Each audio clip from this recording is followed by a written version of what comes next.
So fourth question. So y is equals to square root of 3x plus 1.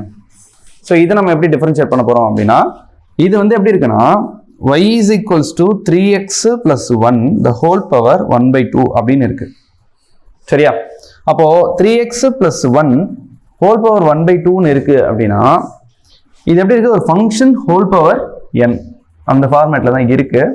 அப்போ ஒரு function okay whole power n இருக்கு அப்படின்னா இதை நம்ம எப்படி டிஃபரன்ஷியேட் பண்ணலாம் அப்படின்னா it is n into the function what we have the whole power n minus 1 okay into the differentiation of the function.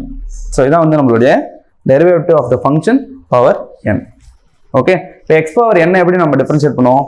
n into x power n minus 1 அப்படின்றத பண்ணுவோம். அதே கான்செப்ட் தான் இதுவும். அப்போ அந்த ஃபார்மேட்ல இருக்கிறதுனால இதை நான் எப்படி டிஃபரன்ஷியேட் பண்றேன்னு பாருங்க. we have y is equals to okay 3x plus 1 the whole power 1 by 2. So இதை நான் எப்படி டிஃபரன்ஷியேட் பண்ணுறேன் அப்படின்னா it is dy by dx equals to இங்கே என்ன வரும் 1 by 2 of 3x plus 1 okay whole power 1 by 2 minus 1 அப்படின்னு வரும். அதுக்கப்புறமேலா உள்ளே இருக்கிற ஃபங்க்ஷனை நம்ம டிஃபரன்ஷியேட் பண்ணுறோம் அப்படின்னா 3x plus 1 நம்ம வந்து பர்டிகுலராக டிஃபரன்ஷியேட் பண்ணுறோம் அப்படின்னா 3x plus 1 டிஃபரன்ஷியேட் பண்ண என்ன வரும்? வெறும் 3 மட்டும் வரும். 1 வந்து அது வேனிஷ் ஆகிடும். ஓகே ஏன்னா கான்ஸ்டன்ட். ஸோ 3 மட்டும் வரும்.